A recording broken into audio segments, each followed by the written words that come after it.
মা চাঁদা না দেয়ায় মেয়েকে অপহরণ করে নিয়ে ধর্ষণ করেছে সাবেক চেয়ারম্যান দুলাল আহমেদ ওরফে দুলাল ডাকাত।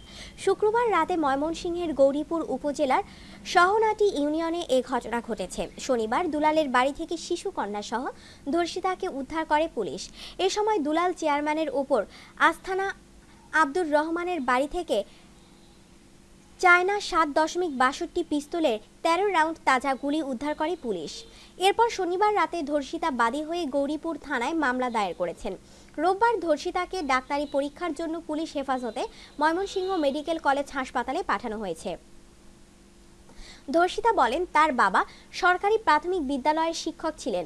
বাবা মারা যাওয়ায় ব্যাংকে রক্ষিত টাকা তোলার পর থেকেই দুলাল আহমেদ আমার বড় ভাই মোহাম্মদ শেখ রাসেলের কাছে চাঁদা দাবি করে আসছিল। শুক্রবার গভীর রাতে মায়ের কাছে 2,50,000 টাকা চাঁদা দাবি করে। তিনি বলেন, চাঁদার টাকা না দেয়ায় তার নির্দেশে ও তার সহযোগীরা অস্ত্রের ভয় দেখিয়ে টেনে হেঁচড়ে আমাকে ও আমার শিশু কন্যাকে তুলে নিয়ে চেয়ারম্যানের কক্ষে আটকে রেখে রাতভর গণধর্ষণ করে। খবর পেয়ে গৌরীপুর থানার এসআই রিপন চন্দ্র সরকারের নেতৃত্বে পুলিশ শনিবার অভিযান চালিয়ে দুলাল আহমেদের কক্ষ থেকে শিশু কন্যা সহ ধর্ষিতাকে উদ্ধার করে। এ সময় দুলাল ও তার সহযোগীরা পালিয়ে যায়।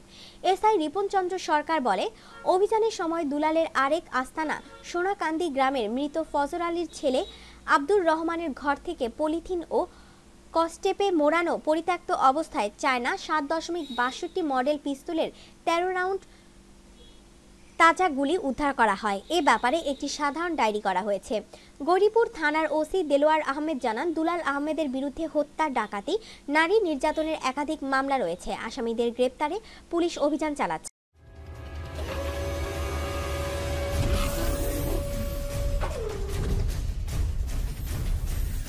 Thanks for watching video. Please subscribe.